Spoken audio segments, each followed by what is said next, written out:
Oke, assalamualaikum warahmatullahi wabarakatuh. Balik lagi sama gua Purwanto 11 teman-teman ya. Bagi teman-teman yang minat mau buka angkringan atau mau segera membuka angkringan atau bingung ilmu-ilmu tentang seputar angkringan, bisa teman-teman mampir di channel Purwanto 11 ini dan share-share saja. Di sini banyak sekali video-video yang sudah gue upload tentang seputar angkringan. Dari porsi, dari bumbu, dari wedangannya, dari modalnya. Dan di video kali ini juga gue akan sharing pengalaman gue tentang bumbu nih. Jadi kemarin gue nge-lab, ada yang bertanya, orang Sulawesi, Nusa Tenggara Timur kalau nggak salah ya. Gue nggak sempet screenshot pertanyaan dia. Jadi dia bertanya sama gue, Bang, soal bumbu gimana ya ngaturnya? Apakah setiap hari harus ganti? Ada nyamuk mulu nih. Apakah setiap hari harus ganti? Sebelum gue jawab teman-teman ya, jadi soal bumbu ini tergantung kondisi dan situasi ya, kondisi dan situasinya.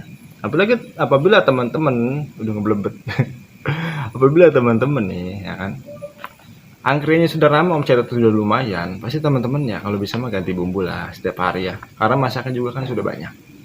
Tapi karena kondisi dan situasi gue juga ngerasainnya, ini yang gue share juga karena gue ngalamin situasi ini, kenapa gue bisa nemuin cara ini tentang bumbu teman-teman. Karena gue ngalamin kondisi sepi usaha, aduh beli bumbu gimana nih, barang-barang gimana gitu, masa gue harus bumbu tiap hari, bagaimana caranya gue cari tahu sama orang tua gue dari sini dari situ. Jadi gue tahu teman-teman, jadi bumbu itu bisa dipakai untuk 1, 2, 3 hari teman-teman, dan ada syarat dan ada caranya.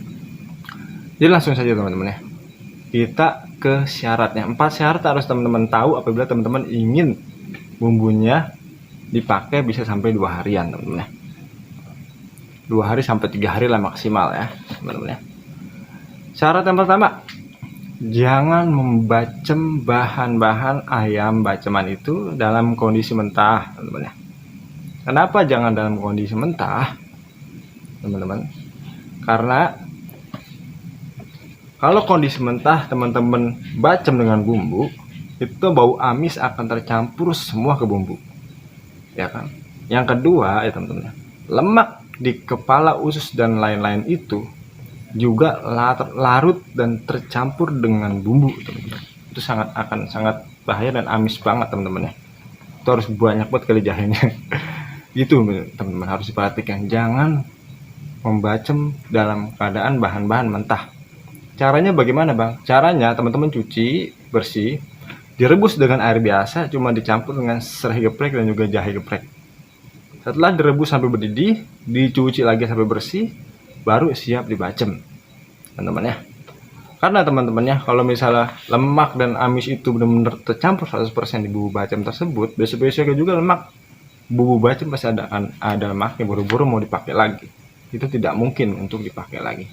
Makanya membacem bahan-bahan ayam harus dalam kondisi sudah direbus ya, jangan dalam kondisi mentah, dibersihkan direbus gitu teman-teman. Terus syarat yang kedua, membacem dengan waktu yang cukup. Jangan pernah membacem buru-buru teman-teman ya, buru-buru nggak maksimal gitu. Walaupun bahan-bahan sudah kita rebus, kita cuci ya, udah setengah matang lah ya kan, itu jangan buru-buru teman-teman. Harus benar-benar bumbu yang kita pakai untuk membacem itu harus benar-benar maksimal matang ya teman-teman. Itu yang menyebabkan baceman lagi dagang sudah basi, karena cepet-cepet ingin selesai membacem atau memasak, jadinya cepet basi bacemannya. Dan itu tujuannya supaya bumbu nanti besok kita mau pakai lagi itu masih bisa. Kalau basi kan boro-boro mau dipakai lagi teman-teman ya kan, basi sudah. Makanya harus benar-benar maksimal matangnya bumbu. Ciri-ciri bumbu matang itu aromanya udah benar-benar sedap enak gitu.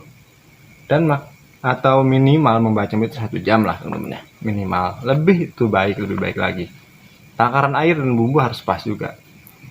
Pokoknya di channel ini sudah gue share tentang cara membacem ya teman-teman. Yang ketiga, angkat bahan-bahan yang tersisa setelah membacem. Bahan-bahan tersisa apa nih? Kan teman-teman membacem tuh kadang-kadang ati hancur, tempe hancur, tahu hancur, atau ras tahu dan tempe dan ati ampela dan lain sebagainya itu hancur, diangkat teman-teman ya. Nggak harus disaring, diangkat saja. Dan bahan-bahan bumbu juga yang susah untuk matang maksimal itu seperti serai, lengkuas, jahe, daun jeruk itu angkat semua teman-teman ya. Karena itu mengkhawatirkan menjadi bumbu cepat basi. Teman-teman ya, cepat basi. Itu harus diperhatikan juga teman-teman yang ketiga. Yang keempat, setelah tutup dagang, teman-teman ini dagang ditutup nih, misalnya jam 2, jam 3, itu hangatkan kembali bumbu bacem yang tadi siang habis membacem menu kita itu teman-teman ya. Hangatkan kembali supaya lebih memaksimalkan kematangan bumbu teman-teman ya. Nah itu syaratnya teman-teman ya. Syarat tempat ini gua dapat dari perjalanan teman-teman ya. Bagaimana caranya, kok ini bumbu basi, apa yang menyebabkannya, itu pokoknya pengalaman kalau gue jelasin akan lama videonya teman-teman. Makanya gue share aja langsung ke teman-teman. Kalau teman-teman nerapin 4 hal ini, teman-teman tidak akan jatuh ke terlalu rugi-rugi lah. Makanya pentingnya kita mencari pengalaman supaya kita bisa dapat tanpa kita mengalami sesuatu yang tidak enak tersebut. Kayak gue misalnya mengalami kebasian, mengalami apa gitu teman-teman. Itu syaratnya teman-teman harus tahu teman-teman ya. Kalau teman-teman udah lakukan 4 ini akan aman digunakan bumbu untuk keesokan harinya. Tapi bukan sampai situ saja. Setelah kita udah tahu 4 ini, besok langsung membaca dengan bumbu tersebut. Tidak teman-teman ya. Kita itu ada bumbu ya yang perlu ditambahkan dengan komposisi yang tetap. Maksudnya komposisi yang tetap itu kita kan membaca awal tuh. Misalnya serai sebatang itu ada komposisi yang tetap. Yang komposisi yang tetap belibet sebatang juga. Nih, perlu diperhatikan komposisi yang tetap ya teman-teman. Seperti serai yang tadinya sebatang juga, seperti lengkuas, jahe, daun jeruk, gula, micin, royco, itu komposisinya tetap ya teman-teman ya. Jangan dikurangin. Bahan-bahan ini, kalau menurut pengalaman gua, dulu gua kan masih yang pemula gitu, masih memproses, bahan-bahan ini tidak terlalu mahal karena teman-teman ya. Kita beli 1000 juga bisa buat 3 harian teman-teman ya. Terus bumbu yang tidak perlu dikurangin, bumbu yang perlu dikurangin maksudnya teman-teman. Bumbu yang perlu dikurangin itu seperti bawang merah, bawang putih, kecap, kemiri. Nah ini bumbu-bumbu yang cukup lumayan mahal teman-teman.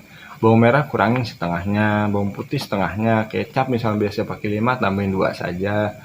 Oh kemarin pakai 5, 2 saja. Pertama 1 aja dulu deh. Nanti kalau kurang hitam baru tambahin 1 lagi. Kemiri setengahnya gitu teman-teman.